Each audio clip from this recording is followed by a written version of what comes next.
saudara.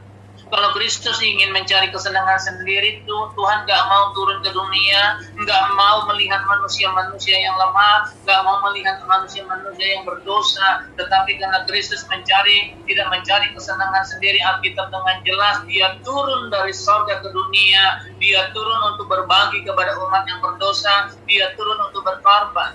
Benar. Pengorbanan Tuhan memang menderita, tetapi kalau kita diajarkan untuk berkorban, berarti kita tidak akan pernah menderita. Kenapa? Karena pengorbanan yang paling menyedihkan adalah apa? Menanggung kesalahan orang lain. Kalau Tuhan ajarkan supaya apa? Kita sekali-sekali turun, saudara, lihat ke bawah, masih banyak orang-orang yang harus kita bawa menjadi anak-anak Tuhan. Kita harus melihat kepada orang lain, saudara. Kenapa? Karena memang Tuhan tidak pernah mencari kesenangan sendiri. Bahkan Alkitab katakan Yesus berkorban buat siapa? Buat saudara dan saya. Kalau Tuhan Yesus sudah tidak mau kalau Tuhan mencari kesenangan sendiri, saya percaya Tuhan nggak mau turun dari surga, saudara. Karena hidup di surga paling indah, paling enak, paling mulia daripada hidup di dalam dunia, saudara. Di dunia masih banyak pekerjaan-pekerjaan yang harus dikerjakan, masih banyak pergumulan-pergumulan yang Tuhan berikan, masih banyak tanggung jawab yang harus kita lakukan. Tetapi yang namanya Alkitab katakan di surga, kita hanya menyembah, menyanyi buat Tuhan, memuji kepada Tuhan.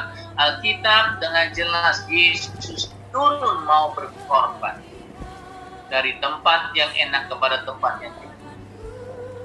Saya rasa hari-hari ini Tuhan ajarkan kita untuk apa? Lebih banyak berkorban. Orang yang berkorban tidak menderita, saudara. Kenapa? Karena ada Tuhan. Orang yang berkorban sungguh-sungguh buat Tuhan tidak akan pernah menderita. Saya yakin dan percaya, saudara. Waktu kita percaya, ini yang dikatakan apa? Ada iman yang kuat, ada iman yang lemah. Kalau kita percaya punya kasih daripada Tuhan, kalau kita percaya ada Yesus dalam hati kita, maka apa yang Tuhan ajarkan kepada kita apa? Yaitu berkorban, maka percaya, saudara, tidak akan membuat saudara. Pengorbanan itu hanya pemberian yang kita beri, tidak sampai membuat kita apa? Menderita, sesak, mengalami kesesakan, tidak, saudara. Penderitaan yang dialami Tuhan beda dengan apa yang kita lakukan dalam hidup setiap kita. Saya kagum, saudara, ya. Banyak sedikit, bukan banyak, saudara, sedikit pengusaha ya yang saya perhatikan, ya, di tengah masalah COVID-19 ini, saudara, banyak mereka memberikan apa? Hartanya buat apa? Orang-orang yang tidak makan. Bahkan seorang pengusaha bilang begini, harta saya, deposito saya habis semuanya buat apa? Buat orang-orang ini. Saya sampai kaget, saudara. Kalau ada pengusaha-pengusaha anak Tuhan yang seperti itu, begitu luar biasa. Ya. Tapi saya percaya, yang namanya berkorban bukan harus menjadi seorang pengusaha. Karena Alkitab katakan, yang kuat wajib menanggung yang lemah. Kalau kita merasa kuat, kita harus belajar untuk menanggung kelemahan.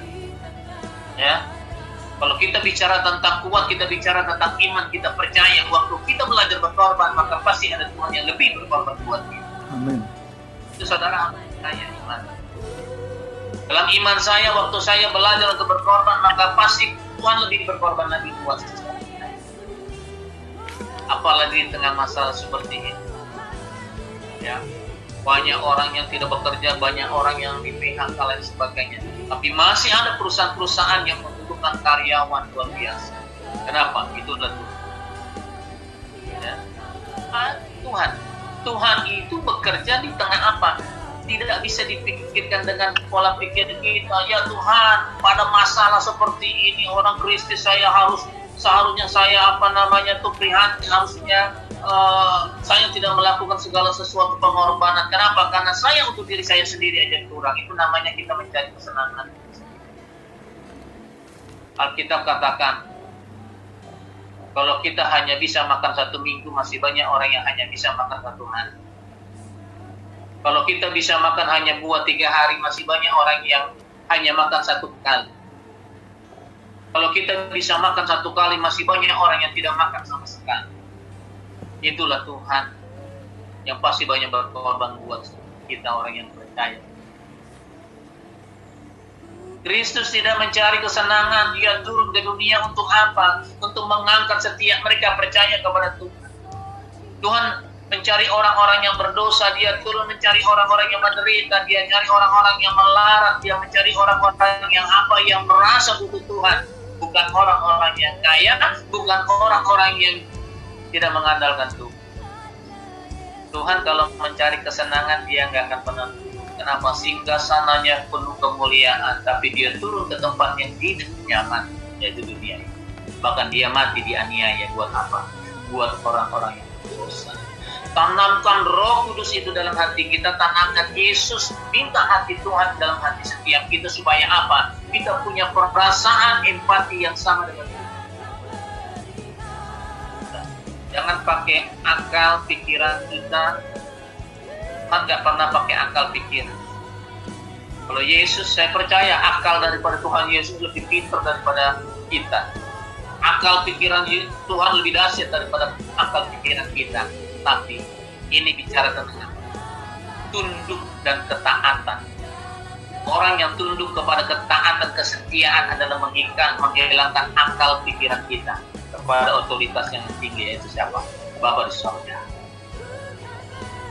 Saudara yang dikasih Tuhan Yesus, yang ketiga, saudara perhatikan dalam ayat yang keempat. Sebab segala sesuatu yang ditulis dahulu, artinya apa? Ini bicara tentang Alkitab pada perjanjian lama, telah ditulis untuk menjadi pelajaran bagi kita supaya kita teguh berpegang pada pengharapan, pada ketekunan, pada penghiburan dari mana? Kitab suci. Artinya yang ketiga ini, yang tersurat di dalam Alkitab baik untuk mengajarkan kita. Kalau yang kita baca, kalau yang kita dengar pada hari ini adalah apa? Yang tersurat di dalam Alkitab, inilah yang mengajarkan kita supaya apa? Semakin hari kita mengasihi Tuhan, semakin hari kita percaya dalam pengharapan Tuhan.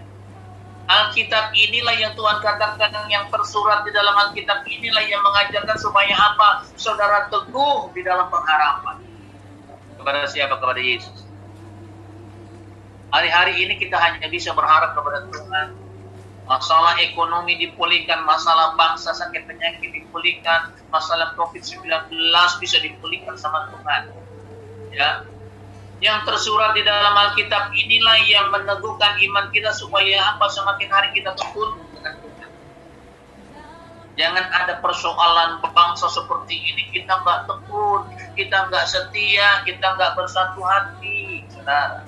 Alkitab inilah yang tersurat di dalam apa? Di dalam kitab suci inilah yang teguh kepada apa? Kepada penghiburan melalui kuasa firman yang akan menghibur setiap kita.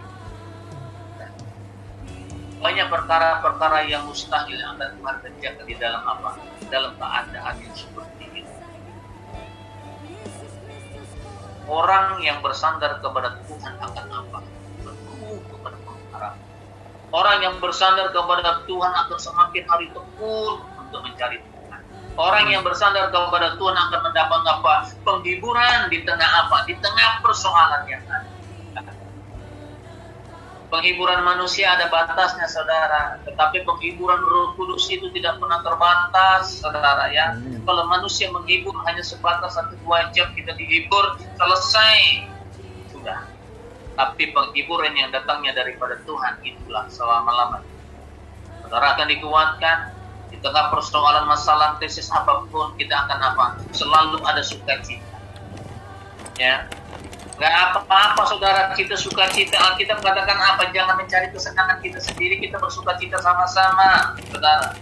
Itulah hidup di dalam Tuhan berbeda. Alkitab katakan di dalam Paulus, tidak di saat orang yang menderita, aku Paulus katakan apa? Aku mengumpulkan segala apapun itu orang-orang yang diberkati untuk apa? Untuk berbagi kepada orang-orang yang tidak punya. Memang di dalam pelajaran Rasul Paulus dalam pelayanan sudah dikerjakan semua. Ya, kalau kita bicara iman bukan hanya sekedar iman, tapi melakukan. Di dalam kerajaan Allah bukan hanya sekedar apa? Kita untuk rohani, tapi kita melakukan apa arti dalam kehidupan rohani. Apa artinya kita berdoa? Apa artinya kita baca firman? Apa artinya kita berdoa? Tapi ketiganya ini kita tidak lakukan dalam hidup. Itu samanya apa?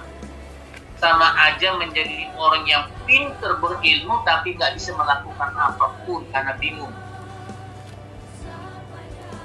Ya, kalau 3 hal, kita doa, kita baca firman, kita beribadah lain sebagainya, yang keempat kita lakukan. Yang dasar. Ya, maka Tuhan akan berkorban lebih. Saya tanya dengan saudara, pengorbanan Tuhan ini udah lebih nggak? Lebih. Yang harusnya hari ini kita menjadi orang miskin. Saudara tahu kenapa saya katakan orang miskin? Pada zaman perjanjian lama, orang yang berdosa bawa korban untuk sembelih, bawa korban setiap kali kita punya kesalahan, bawa korban. Saya percaya sehebat-hebatnya kita akan habis harta kita hanya untuk apa? Menebus dosa. Tapi Yesus berkorban untuk apa? Penghapusan dosa sekali. Supaya apa? Aku miskin supaya kamu jadi kaya. Ya. Tapi kata Tuhan, jangan lupa kalau sudah diberkati jadi kaya. Karena segala dalam dunia ini Tuhan katakan, aku percayakan semuanya kepada apa? Orang-orang yang percaya kepada Tuhan. Kalau nggak ada orang percaya, bumi ini udah hangus, saudara. Ingat nggak waktu zaman Nuh? Saudara, Tuhan sudah menyesal menciptakan manusia, tetapi manusia semuanya menjauh dan berdosa kepada Tuhan sampai Tuhan katakan, akan aku habiskan semua yang ada dalam muka bumi ini, tetapi satu pribadi yaitu Nuh, anak Tuhan. Hanya karena satu anak. Coba saudara bayangin, hari-hari ini yang dibutuhkan anak-anak Tuhan yang punya hati Tuhan untuk menyelesaikan konflik yang terjadi atas apa? Bangsa-bangsa, semua minta belas kasih. Ini kalau dilihat luar biasa. Kenapa? Supaya turun kemuliaan begitu. Yang keempat, saudara, di dalam ayat yang ke-6, sehingga dengan satu hati dan satu suara kamu memuliakan Allah dan Bapa Tuhan kita Yesus. Inilah yang keempat, kita muliakan. Terus semuanya itu Tuhan katakan apa? Untuk memuliakan nama Tuhan. Semuanya itu untuk apa? Memuliakan nama Tuhan. Kalau kita menanggung kelemahan yang lemah, yang Tuhan menanggung. Terus yang kedua, kita tidak mencari kesenangan sendiri. Yang kedua, kita belajar daripada apa yang tersurat dalam firman Tuhan. Maka tujuannya untuk apa? Memuliakan nama Tuhan. Kalau saudara punya empati kepada orang-orang sekeliling saudara, berarti apa? Untuk kemuliaan nama Tuhan, saudara. Kalau saudara melakukan segala sesuatu buat pelayanan Tuhan, berarti saudara memuliakan nama Tuhan. Kenapa? Di saat ada kesatuan hati, inilah Tuhan katakan kemuliaan. Bangsa-bangsa sekarang berdoa bersatu hati, saudara. Ya. Sekarang di mana Pakistan sudah berdoa, bahkan mimbar diturunin di jalan untuk mereka berdoa. Saudara bayangin, mimbar di dalam rumah ibadah dikeluarin, turun di jalan berdoa, di jalan-jalan. Ya, di Perancis mereka berdoa di pinggir-pinggir trotoar. Di Amerika juga mereka berdoa di mana di tempat-tempat parkir dan sebagainya, tentu dengan social distancing, jaga jarak mereka berdoa. Batas 2 meter mereka berdoa, sujud, mencium untuk milik Yesus. Nah, artinya apa? Sekarang anak-anak Tuhan di seluruh dunia itu harus bersatu. Ya, Indonesia harus bersatu, anak-anak Tuhan harus bersatu. Firman Tuhan itu harus dijalankan, diterima, dilakukan, bukan untuk diperdebatkan. Karena firman Tuhan adalah suara Roh Kudus sendiri, suara Tuhan yang disampaikan ke dalam hati kita. Masa suara Tuhan kita dengarkan? Ya, firman Allah ini adalah apa? Suara daripada ucapan kita sendiri. Tidak bisa diperdebatkan. Setiap apapun. Makanya tadi dikatakan apa? Yang tersurat di dalam Alkitab baik untuk mengajarkan kita sampai ke sana. Baik mengajarkan kita untuk di dalam kebenaran. Baik mengajarkan kita di dalam pengharapan bahkan penghiburan dari apa? Yang tersurat di dalam Alkitab. Kalau kita jadi anak Tuhan, saya percaya kita menjadi orang-orang yang kuat, tidak pernah mencari kesenangan sendiri. Ya, saudara lihat di dalam apa? Di dalam Alkitab seorang yang kaya raya sudah melakukan Taurat daripada Musa, dia tidak menipu, dia tidak mencuri, dia tidak melakukan apapun yang berdosa. Tapi kata Tuhan, bagaimana supaya saya bisa masuk kerajaan Allah? Kata Tuhan satu hal lagi, apa yang kamu miliki, jual semuanya, bagikan kepada orang fakir miskin. Ayat inilah yang sedang terjadi di konflik yang ada di muka kita. Karena saking kayanya, seorang pengusaha itu bilang begini, aku tidak bisa melakukan yang satu. Kenapa? Karena harta segala. Inilah Tuhan katakan apa? Lebih mudah seekor unta masuk lubang jarum daripada orang kaya masuk kerajaan. Masalah berkat kekayaan datang daripada Tuhan, saudara. Ya, makanya Alkitab jelas kata, ingat gak seorang yang berjubah ungu, yang kaya raya, hari-hari hanya menghabiskan untuk kesenangannya sendiri, menghabiskan hanya untuk kesenangannya sendiri, tidak peduli kepada apa orang yang mengemis di depan pintunya, sementara dia sedang menunggu apa remah-remah yang jatuh. Remah-remah itu apa, saudara? Itu butiran-butiran dari roti yang dikumpulkan baru dia bisa makan. Sementara orang kaya itu makannya enak, minum anggurnya enak, makannya daging enak, lain sebagainya enaknya. Tetapi waktu dua-duanya sama-sama dipanggil Tuhan, ya, orang yang berjubah ungu itu ada dalam penyiksaan, tapi orang yang memungut remah-remah dari pintu si orang kaya ini yang adalah kerajaan. Alkitab katakan, yang kuat wajib menanggung kelemahan orang yang tidak. Itu bicara tentang iman dan bicara di dalam melakukan kebenaran.